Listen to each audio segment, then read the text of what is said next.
Welcome back to All This Math. This is Professor Parker, and for today's lesson, we're going to get into some Eureka math, right? From grade 6, module 4, lesson 9. All right? Eureka math, grade 6, module 4, lesson 9. Lesson 9 is all about using addition and subtraction in writing expressions. Actually, let me make sure. Actually, it's called writing addition and subtraction expressions, right? Now, first off, before we get into any of this, let's talk about why that's relevant, why you should learn this, why it's worth your time, why you should care, why you should pay attention. All right, this is why. Because if you know how to write expressions, then you know how to write equations. If you know how to write equations, then you can solve math word problems. Now, if you can solve math word problems and you develop that skill for how to do that, then you will be able to solve problems in life.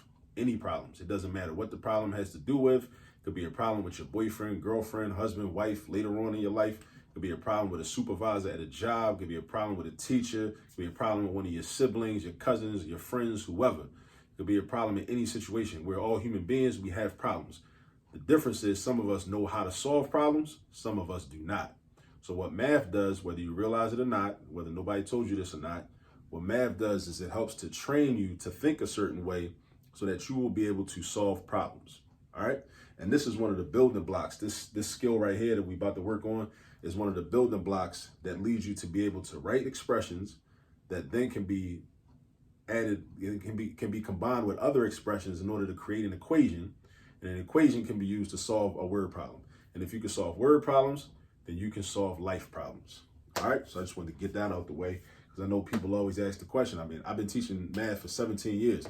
And one of the most consistent questions I get all the time is, why I got to learn this? When I'm ever use this stuff? That's when you're going to use it. If you pay attention and actually learn it, you're going to learn eventually how to solve problems, just in everyday life situations. All right, now, this is example 1 from lesson 9 from the Eureka curriculum. We're going to do 4 different things. We're going to answer these 4 different bullet points. It says to create a bar diagram to show 3 plus 5. Also, how would 5 plus 3 look in a bar diagram? Are they equivalent? And what property says so? The answer to this question. All right, so first of all, what's a bar diagram? All right, you might know what a bar diagram is. You might not know what a bar diagram is. A bar diagram is basically when you draw a rectangle. I mean, I guess it could be drawn horizontally like this, like kind of like a ruler. Looks like a ruler basically, or it could be upright, vertical, but it's still a rectangle, right? And it shows information, right? It shows information. You show quantities within the bar. The bar is the rectangle. And the diagram shows us information, which can let us know things about a certain scenario. So we're going to draw a bar diagram that shows 3 plus 5. So how will we do that? Basically, I'm just going to draw a rectangle, but actually within the rectangle, they're going to be different individual units, like different boxes, like little boxes, right? And I'm going to draw 3 of them. And then right next to those 3, I'm going to draw 5 of them. Right? And that's going to show 3 plus 5. So that's how we do a bar diagram. So our bar diagram is going to look like this for 3 plus 5. I'm going to draw it down here. That's 1 box, 2 boxes, 3 boxes. Now, what you want to do is make sure all your boxes are the same size, the same height and the same width, same height and the same width, right? You want to make sure in a bar diagram, you want to make sure your boxes are the same size, right? Because we got 3 of them. That's our 3, right? And then we're going to have 5 of them because we're going to add 5. So we're going to do 1, 2, 3, 4, 5. I know that these 2 are a little smaller, but approximately they should be the same size, right? I'm not about to break out a ruler and make sure they're exactly the same size, but you get the point, right? So what we actually could do is we can actually show the difference between the 3 and the 5 with different colors, right? So I could say 1, 2, 3. And then for these 5 in the bar diagram, I could do 1, 2, 3, 4, 5, right? So altogether, how many do we have? We got 1, 2, 3, 4, 5, 6, 7, 8. Now, if you looked at that, you probably know your addition facts, so you probably automatically said, well, 3 plus 5 is 8. Why do I need to do this? That's another thing. Why draw a bar diagram if you already know that 3 plus 5 is 8? I'm going to tell you, because drawing diagrams is going to be very helpful when you're solving word problems. Because every word problem, sometimes you need to visualize it. You know, sometimes like they say, a picture's worth 1,000 words. The same thing in math. A bar diagram is a picture. Now, in this particular example, like I said, you might say, well, 3 plus 5 is 8. That ain't nothing. That's easy. I ain't had to do all that. It's a waste of time. But when you get to more complex problems, right, where you can't just look at the expression and automatically know what the answer is from having your addition facts memorized, then you're going to be happy that you know how to draw bar diagrams. The bar diagrams are going to come in handy. So you want to get into the practice of being able to draw a bar diagram. That's what you want to know how to do. Now, second bullet point, how would 5 plus 3 look? All right, 5 plus 3, we're going to do the same thing. I'm going to draw 5 little boxes, and then I'm going to draw 3 boxes. So first I'm going to draw 5, then I'm going to draw 3. All right, so now let's look at this. I'm going to draw right underneath for this one. I'm going to do 1, 2, and notice there are no spaces in between them, right? No spaces in between the boxes. 3, 4, 5. That's my 5, right? Because we're doing 5 plus 3. So we following the order of the expression in the sentence from left to right. 5 comes first, so we draw 5 boxes first. Then I pause, and then I'm gonna draw 3, right?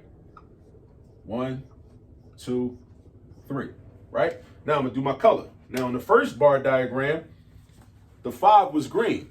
So in the second bar diagram, the 5 still gonna be green. I'm gonna still do 1, 2, 3, 4, 5. And then my 3 was red, so I'm still gonna be red. Forgot my red markers right here. So I'm gonna do 1, 2, 3. So now, next question is, are they equivalent?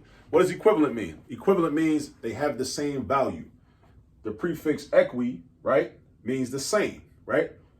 Valent has to do with value, right? That has to do with value, right? It may not be a direct translation, but it has to do with value. So do they have the same value? The same value. So this is 8 altogether, and this is 8 altogether. So they have the same value. So the answer to this question is yes. All right. Now, last question. What property says so? Now, in math, you're going to learn a bunch of rules that we call properties that explain the relationships between numbers, right? One of the properties that says that it doesn't matter the order of the numbers, your outcome or your sum is going to be the same. So that means no matter what, if I do 3 plus 5 or if I do 5 plus 3, it don't make a difference. I'm still going to get 8 regardless, either way, right? So if I got $3 and then I get $5, altogether I got $8. Or if I had $5 at first and then I got $3, now I got $8. Either way, you get $8, right? So the name of this property that says that, and this is something for you to memorize, write this down in your notebook and then memorize it. It starts with a C. It's called the commutative property. Commutative. It's a bunch of properties in math, and that's one of the most important ones that you're going to use often. And I mean, it helps. Like, think back to elementary school, right? When you was trying to learn your addition facts, right? Let's say you had an issue with learning your addition facts and you was trying to remember or figure out what 2 plus 8 was, right? 2 plus 8 is 10. We know that now. But if you sit there with your fingers and try to count 2 plus 8, it could get a little crazy, right? But what if it's easier to do 8 plus 2? What if you switch the numbers around? So the commutative property says that 2 plus 8 is the same thing as 8 plus 2. At least it's going to give you the same value. So they got the same value, right? So 2 plus 8, 8 plus 2, they the same value. So that and 8 plus 2 is easier to do. Because when you got 8 already, all you got to do is say, okay, well, I'm only adding 2, so I'm going to put up 2 fingers. 9, 10. So I keep counting from 8. I go 9, 10. 10 is my answer. As opposed to trying to do 2 plus 8, you starting from 2, and then you got to put up 8 fingers. Things can get a little crazy, right? It's a lot of more opportunities for you to make a mistake if you're doing 2 plus 8 as opposed to 8 plus 2. So that's one of our little math tricks that we use so that we can get correct answers and get them in a more efficient way. So that's the commutative property, and you're going to use that a lot. Matter of fact, you probably, if you're on grade 6 by now, you probably already been using the commutative property and didn't even know it. All right, so this is, as I said, this is example 1 from lesson 9, and this is a bar diagram. We did 2 bar diagrams, and it's helping us to build up to being able to write expressions with addition and subtraction. All right, so I'll see you on the next video. Peace.